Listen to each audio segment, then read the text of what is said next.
Hi, my name is Brody Leben. I am a freshman at SUNY Potsdam, and I'm from Ugly, New York. I came to Potsdam to pursue my dream in playing lacrosse. Without the Christensen scholarship, I probably wouldn't have been able to afford coming to Potsdam. I'm definitely grateful for having the opportunity to have that scholarship in my name. Yeah, the coaches and the players are very supportive on my behalf, at least. They show a lot of support. I'd like to thank the Christensen Scholarship for giving me the opportunity to make an affordable experience here at Potsdam. I'm Marta Albert, and I'm an associate professor in the literacy program, which is housed in our Department of Advanced Studies and Education. And this is my 17th year and I'm now an associate professor.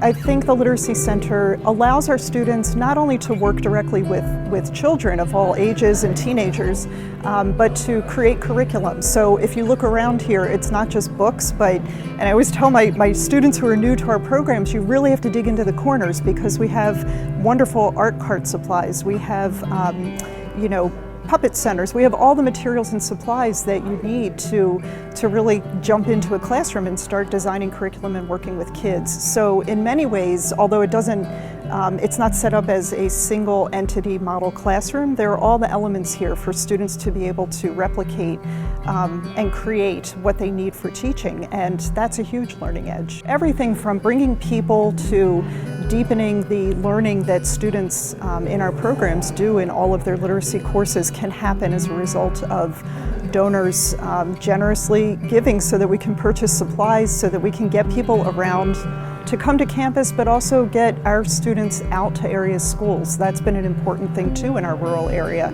All of that has made a huge difference in student learning.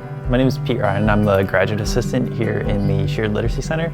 I am in my second year in the MST Childhood Education Program, and I'm currently doing my field placements up in Messina.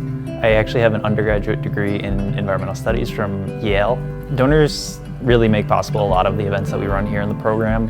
One of the biggest ones is each semester we have a family literacy night in which families in the community are invited to come in and participate in literacy and math related activities. And there's usually games and prizes and food, and that's all made possible by donors. My name is Hannah Sywalski. I'm a music education major with a concentration in voice, and I'm from a little town called Brewerton. Having a scholarship has been really, really great because I don't have to worry as much about my financial burden that it will have on me. Like, I know very confidently that I'm going to leave college pretty much loan-free, debt-free, which is super duper exciting for me, and it's really allowed me to focus on my studies instead of having to worry about that financial burden. Something that's really cool for me is that my teacher from my high school was an alum of Crane as well as SAI, and when I was applying for colleges, she told me, you have to go to Crane. I went to Crane. It's wonderful, and you'll just love it there. I definitely feel like I'm a part of a legacy at Potsdam because I have so many connections with my previous teachers, and because Crane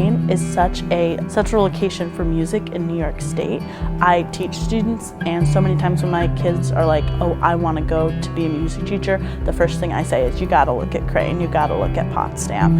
And so I feel really proud to be a student at Potsdam, and I'm going to feel really, really proud to be an alumni and continue that legacy.